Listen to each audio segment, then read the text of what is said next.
Good Sunday morning. I hope you are having a wonderful start of the Lord's Day, which is every day. We are in Gal.5 and familiar chapter, a lot of favorite verses, but it starts with verse 1. And I have a question for you. Do you find yourself being bound in something that you just hate to do? Right? You keep on returning to something where you're just like, oh my goodness, and when I do this, I'm depressed. Well, in verse 1, Paul reminds us to stand fast, stand firm in that liberty that Christ has made us, wherewith Christ has made us free, and be not entangled or choked with, again, the bondage, that yoke of bondage. We do not need to go back to that. So we need to protect those things around us in our environment that will tempt us to go back to a place where we don't want to go. So if it's getting rid of an electronic device for some time, if it's to delete some phone numbers, if it's to snip, snap, cut off some friends, just if you are really serious about securing this liberty, that is the best thing to have.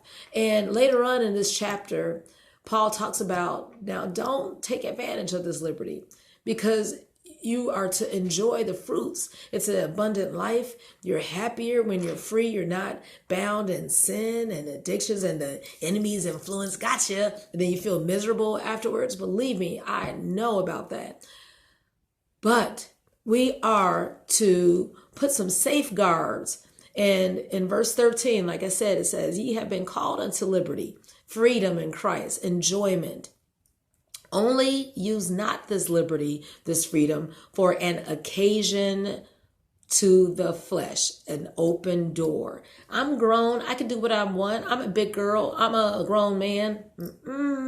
Because he'll fool you. Do not use this as an opening to that 3-letter word that we never hear about anymore because it offends people and we're in a politically correct season. Sin. Do not. For an occasion to the flesh, but by love serve one another. And in verse 16, this is another L word, just in case you haven't picked it up. Liberty is the first one.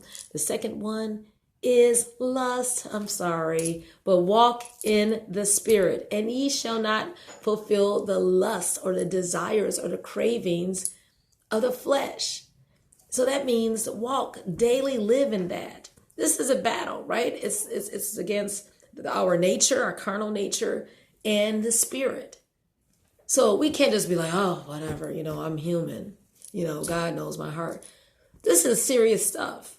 Because what is happening, this foolishness in the news, people are saying, no, it's an attack of our black men.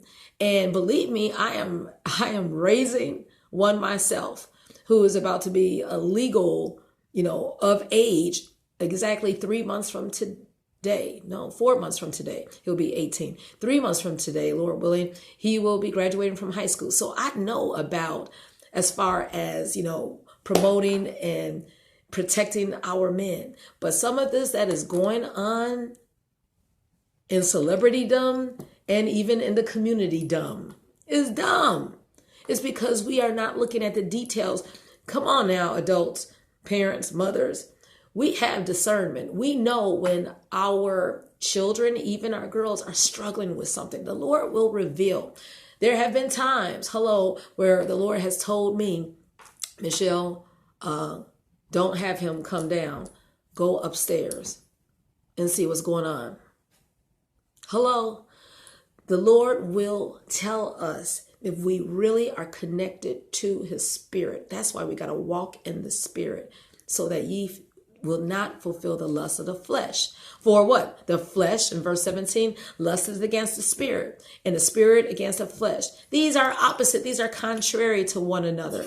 But if we are led, another L word, we got to be led by the spirit. Then guess what? We are not under the law. We are under grace and God's love, and we are being led by his holy influence.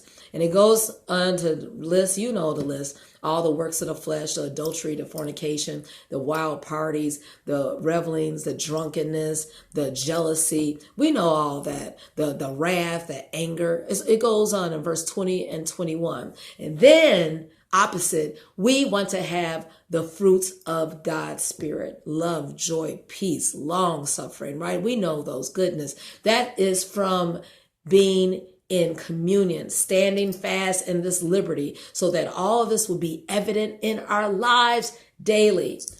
So, bottom line, live in the Spirit. And that is in verse 25. If we live in the Spirit, we will walk in the Spirit. I hope you have a wonderful day of worship, enjoying the liberty and the freedom that God gives his children.